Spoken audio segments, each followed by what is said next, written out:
let me tell you something. 90% of diabetes cases, they could be solved if people just stopped eating certain foods. I'm not kidding. Bad snacks are killing you. Take pretzels and crackers. These packaged snacks are loaded with fast digesting carbs. Your sugar shoots up like a rocket. They use refined flour, right? And here's the kicker. Studies show that these products actually have 10% more carbs than what is on the label. They are lying to you. Do you want a real snack though? Why not get some like nuts, right? A few low-carb vegetables with cheese. And better? Well, stop snacking altogether. Sugar drinks are poison for you. A 12-ounce can of cola has 40 grams of carbs. That is insane, right? I mean, most diabetics should stick to 30 to 40 grams per meal. Like total, that's if you're active. If you're not an active person, less than 30 grams is plenty, way more than needed. Now, you're drinking your entire carb allowance with that drink, right? And iced tea, some people drink 45 grams of carbs. Lemonade, the same thing. Apple juice, okay, a little better, 25 grams in just 8 ounces though.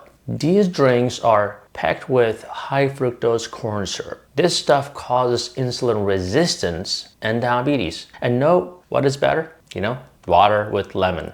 Water with lemon wedge, let's call it. 1 gram of carbs, that's it. Now, these sugary drinks don't just spike your blood sugar. They give you belly fat, raise your cholesterol, and increase your triglycerides. Studies show that people drinking 25% of their calories from high fructose beverages develop insulin resistance very fast. Their metabolism slows down. They get fat. And then diabetic. Now, trans fats are synthetic garbage. Trans fats are made in labs, right? They take unsaturated fats and pump them with hydrogen. Take margarine, for example. Peanut butter spreads. You think that peanut butter spreads are good for you? Think again. Make sure that on the label that they say there's no hydrogenated oil. Coffee creamers, frozen dinners, all loaded with junk.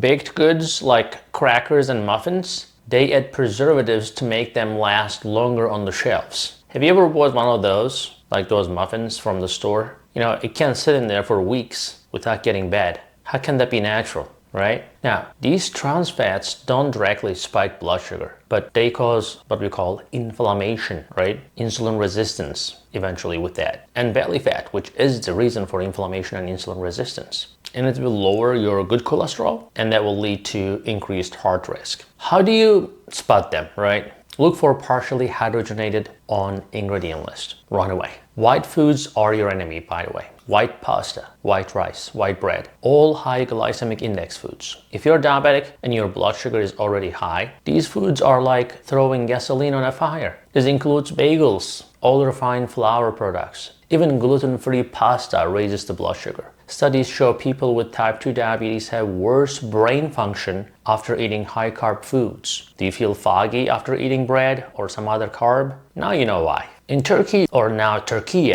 we call people who aren't sharp breadheads. Now it makes sense to me, right? Probably to you too. Now these foods have almost no fiber. Fiber slows down blood sugar spikes. Italians do it right though. They use high fiber ingredients. They use a lot of olive oil. They move their bodies to burn it off, which I rarely ever see that in the US. When I ask my patients, 90% of my patients will say they don't have time for exercise, or they have joint pains and aches, and for somehow people in Italy, they have none of that. They have plenty of time and then they have no joint pains. Everybody's walking. Well, because they don't let it go to that point. When you're old enough and everything hurts and inflammation builds and you cannot even move, then it's too late. So before that happens, start moving now. Swap low fiber foods with high fiber ones, right? Why not? Your blood sugar will drop. Your cholesterol will improve. Why? Because fiber binds cholesterol. Insulin resistance goes down. Your gut bacteria get healthier. Now, let me tell you this. Cereal is a breakfast poison. I still have people with diabetes for 10, 20 years, and they still think that cereal is good for them based on TV commercials. Well, starting your day with cereal is one of the worst things you can do as a diabetic. Doesn't matter what the box claims,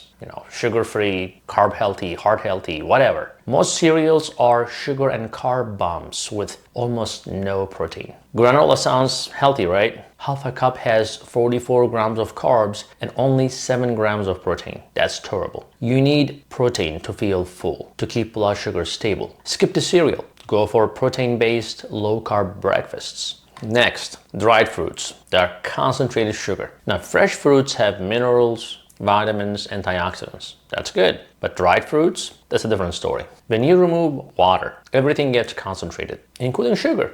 Grapes have 27 grams of carbs per cup. Raisins, 145 grams per cup. 4 times more carbs. That's crazy. If you cannot control portions with dried fruit, don't eat it at all. Stick to fresh berries, pears, oranges. Much lower sugar content. Better for weight loss. Better for blood sugar. Next, fancy coffee drinks. They're liquid desserts, but plain coffee might lower diabetes risk. Now, if you already have diabetes in the morning, it may actually spike your blood sugar because it basically tests your insulin. You know, it's like a workout, right? So if you don't have much insulin to respond, you're gonna spike in the morning. But if you are just insulin resistant, not yet pre-diabetic or diabetic, you know, organic coffee will definitely help. Now, those fancy Starbucks drinks, they are desserts in disguise. Your brain does not register liquid calories like the solid food. You drink 500 calories, but you don't eat less later, do you? Your weight gain is gonna be crazy. A 16 ounce of caramel macchiato has 60 grams of carbs. Blonde vanilla latte has 30 grams, and that's insane. Why not stick to your regular coffee in the morning or espresso better with heavy cream? Keep portions small. Remember, caffeine can raise adrenaline and blood sugar, especially in the morning, like I said. French fries are double trouble. Potatoes are already high in carbs. A medium potato has 35 grams of carbs with only 2.5 grams of fiber.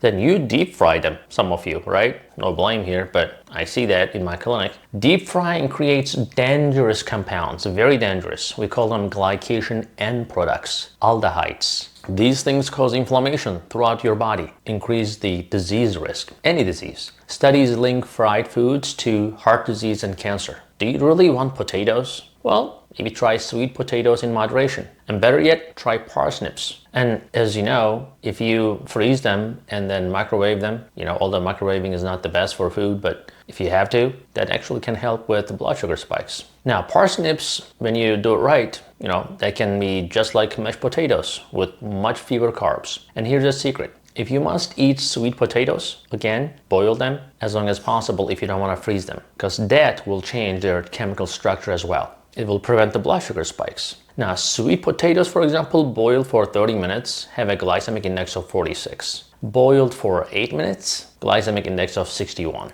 A big difference, right? Let me tell you this though. If you're thinking about yogurt, flavored yogurt is candy to me. Plain yogurt can be good for diabetics, or kefir, but flavored yogurt, that's candy. Flavored yogurts use non-fat or low-fat milk. They are loaded with sugar. 60% of calories in fruit-flavored yogurt come from sugar. 60%.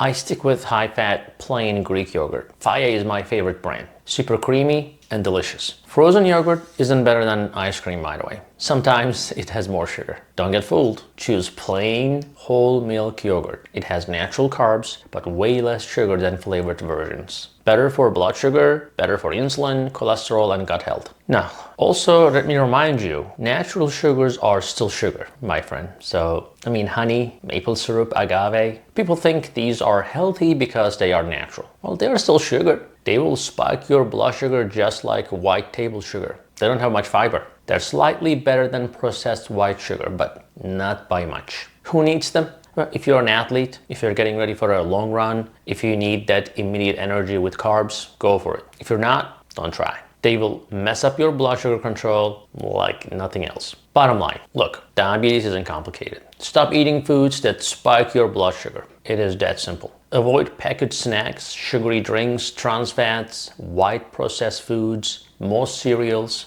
dried fruits, fancy coffee drinks, fried foods, flavored yogurts, and all forms of sugar, even the natural ones. Your body will thank you. You're gonna feel better. Your memory will open. Your blood sugar will stabilize. You will lose weight and you will feel so much better. The food industry does not want you to know this. They make money by keeping you sick and addicted to their products. But now you know the truth, right? Take control of your health. Make better choices as if your life depends on it. Thank you for watching today. I will see you in the next video.